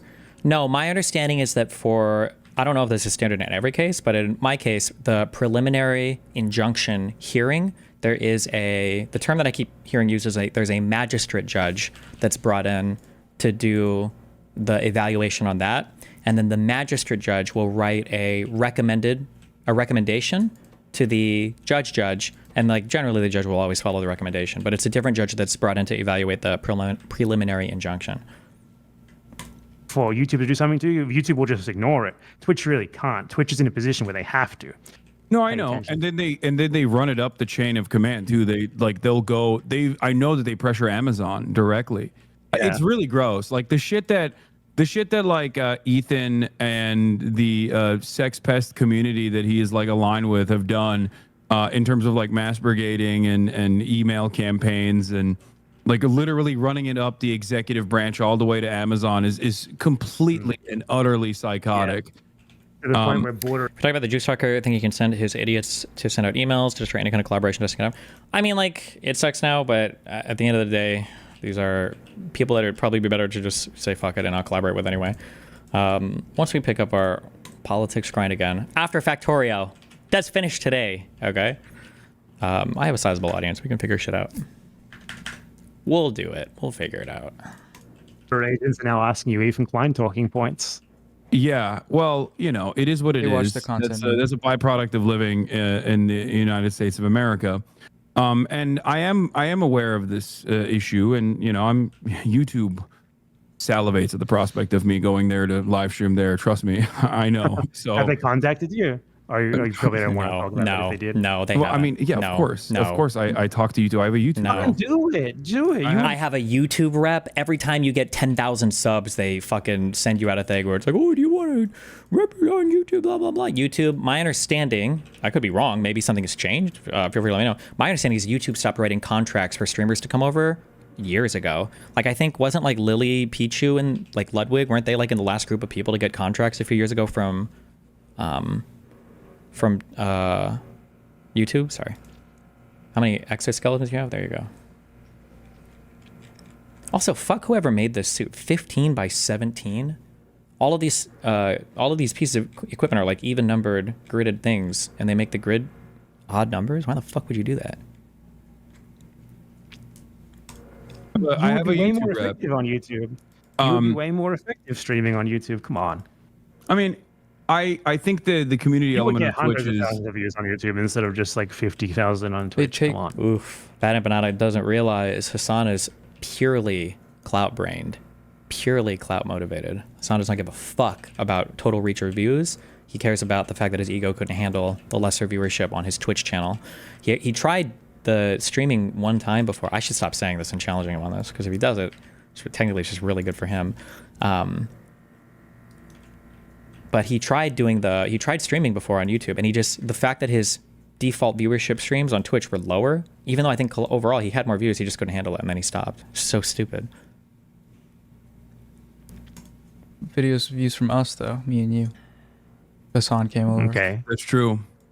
Maybe that's true. Yeah. Okay. Don't. I apologize. Someone else has already shared this with you, but one of the most dishonest things people are saying about the Biden prostate cancer story is that screening for prostate cancer isn't recommended in people over 70. Source USPSTF. I don't know what the fuck that stands for.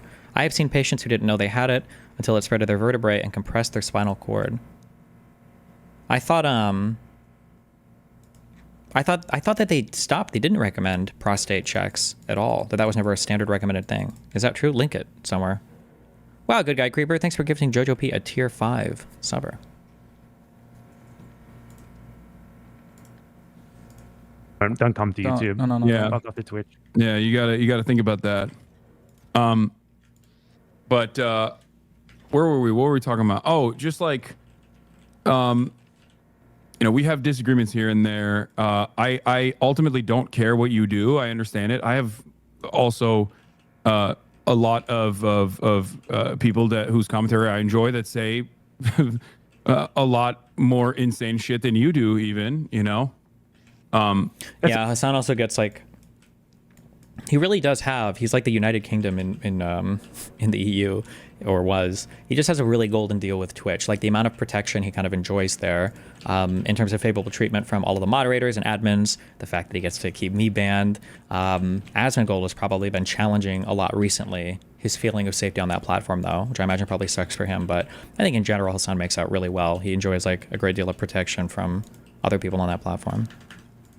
That's the thing though. Like I have this image where I'm like a wanted international criminal, and to be honest, I find it really funny. And he has like, and he's got so much control over every other streamer on that platform. I know for a fact that Hasan must have felt so fucking ass pained when he went on that whatever that anime podcast was, and the owners of that podcast publicly chastised him for brigading the comment section. When they were like, please don't do this, Hasan. I think they explicitly even said his name, right? When we watched that video, I think he probably got enraged by that, because he couldn't exercise direct control over them. Like when he can message every other streamer or YouTuber on Twitch and say like, hey, take this video down, Ludwig. I don't like that joke. Get rid of this. So I kind of No, it's because you have a old left book ass attitude. You're like Mr. Troop Exploder. You know what I mean? What is And it's left like book? Troop Exploder. Troop Exploder. I've only ever heard that old term used communists by on Caleb Facebook. Morpin. Old communists on Facebook and Facebook groups would just like post the type of shit that you post. Well, I mean,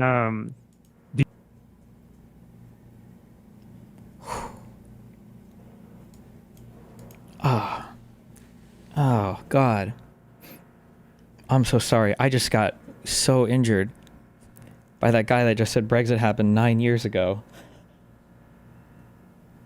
Ugh. Is that true?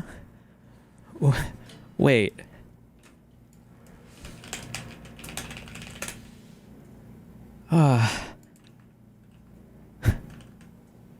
Oh, Jesus Christ. Fuck. Oh man. Wow. Jesus. 9 years ago. Holy shit. I need a Red Bull for that one.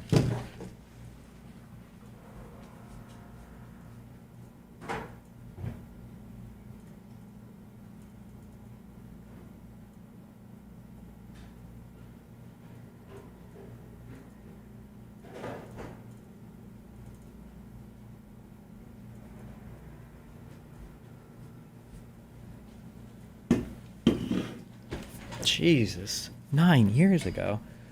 Didn't Bad Empanada try to have you killed? You could go to a deal on that. I mean, tried it. I was being dramatic.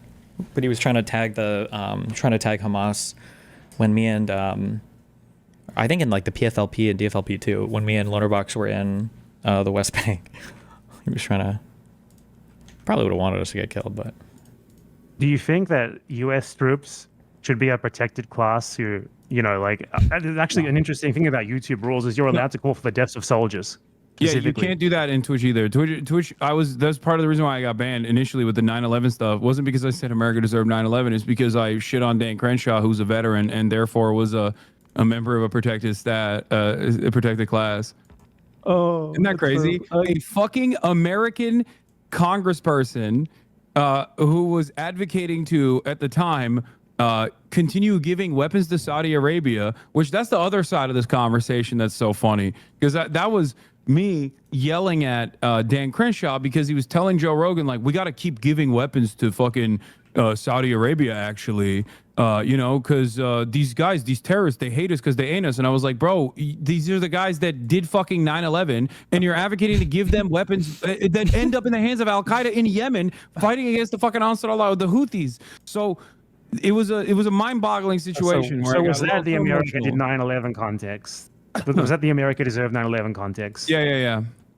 Yeah, that was the context. Makes more sense now. Like you were saying, they caused it because they gave the Saudis the weapons, basically. No, it was just basic blowback. Like, that's what I was saying. Basic Not blowback. that Americans deserve to die in the fucking. Who do you think Twin did Towers. 9/11? What? Who do you think did 9/11? say Saudi Arabia. A little bit Hassan. here, a little bit there. I have a You know? button. I think it's just in case. extremely disrespectful to imply that to imply that Al Qaeda and Osama bin Laden didn't do 9/11. I feel like it's taking a lot of credit away from them in their Oh operation. no, I think that. Well, I think it's a joint partnership. I don't think you get to fucking work inside. I don't. A joint with who? He's not doing some Jew shit here, no? It's got to be. Isn't the lefty talking point that you implicate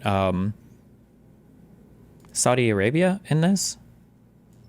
Or You get to literally be a known CIA operative and also get to learn how to fucking fly a plane and tell your flight instructor you don't need to learn how to fucking land the plane, and then also then end up doing 9/11 without a little bit of government oversight or lack thereof, I guess. oh, just the U.S. government? Like, when you put it that way, the world like from before is totally unthinkable. Like I would like get black bagged if I tried to enter the US. Probably it's probably been like that for like the last 5 years. No, you tell him about it, Hassan. You basically got black bagged, right? But I want to. That's the best thing about it. Is like people for make sure. fun of me. You would- like, you would get I think you'd get destroyed. arrested if you tried to enter the US. It's like, why would I want to enter the US? Do you guys think you're like the place that every single person wants to I mean, go I to? live Why here, would I want to go and there? so does my Yeah, come family on. now, so it's a Oh, little bit you, harder, yeah. I'm talking about me. Yeah. No, I understand. People in the US think that Are you like, a everyone. Cypriot, by the way? You what? Are you asking this because of Drew Pavlou? Are you a Cypriot Australian? oh. As far as I know, no. What is I mean, your I don't know what's much your about ethnic my Greece background? family history. What's your ethnic background? Greek something? Oh, Why are you asking? what kind of Greek? Greek What, Italian. what? No. Which islands? The TikTok Zoomers are currently claiming these microaggressions are as condemnable as wearing blackface and a gorilla costume. Based. Doe just tweeted that the judge denied you having access to the names of the people under seal. Is this true? There's no way she tweeted that. Wait, what?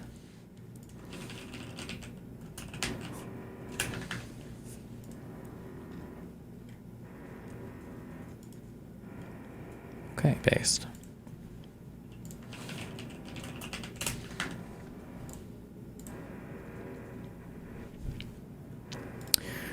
Court update. Good news. Despite opposition from Destiny's counsel, the court has granted us the ability to keep witnesses' identity under seal. If you have any information regarding the case, we can file to keep your name. out of public and protected by the court. I mean, like, that it doesn't really make any sense, but okay. Because their counsel's claim was that I was the one that was personally harassing and intimidating people. And if you file under seal, I still get the name. So theoretically, I would still be able to harass people. But hey, listen, be based. She's actually retired. I don't know. Listen, you know, you do you, queen. As far as I know, Anatolia and then Athens. Under seal is public. Destiny still knows who it is. Well, under seal is private, or rather, just the court holds onto it, and the public can't see. But I would see, obviously. Not that it mattered. I don't do witness intimidation. That I'm just kidding. I can't make a joke about it because it'll show up in their next fucking writing. Okay. Thank you, Hasan. So you're not simply What are you asking? like Drew Yeah, you know Pavlov. what your people did to us in Anatolia. What did you do? There? Am I unlocking epigenetic memories right now? Yeah, right. I have intergenerational trauma, just like the Israelis. That's why they get to do genocide. So I get to do genocide too, and you're Turkish, so you care? I think Joe's argument might be that you can't publicly go after people on stream since it's under seal now. Well, I mean, I haven't gone, but the thing is, this is why all of their arguments are so fucking bankrupt. I haven't gone after anybody related to the case at all on stream or off stream. They're throwing names on here like Justigal or Queedman or Mr. Girl or Lab. These people are not related to the complaint. You can't just say like this guy's a bully online sometimes, therefore like it doesn't make any sense. But like I said, go Queen. Should come to America. Yeah. I know. The reason why I say this is because like you got two sides of the same coin. You got the Drew Pavlov and you got Ben Empanada. Drew Pavlov is hilarious. Wait, this guy in Kick Chat said she was on a live with her and kicked her from the call for pushing back on it. LOL, we're so cooked. These losers treat politics like a fandom, and then someone in DGG linked a link. Hold on. Uh-oh. After a case concludes, does the secrecy of a seal become invalidated after some time, or are you permanently barred? Well, I don't believe... Actually, I don't know how a seal works in terms of... I don't think a seal is like a gag order. I doubt that I could publicize names filed under seal, though. That would be surprising if that was the case. But I think seals are typically... time limited, but I could be wrong. Shouldn't they have gotten all the witnesses before filing the complaint? If they were trying to pursue a case in good faith, yes. But the issue is they know that they do not have a case. And I think that the goal or the dream or the fantasy was that by publicizing things about me, a whole bunch of like mystery victims could come forward or something. And then they could use those people to have an actual case against me. That is a strategy. I mean, I don't need to mince words about it. It's obvious from looking at their filings. It's obvious from the statement that Pixie just made now. Like, yeah,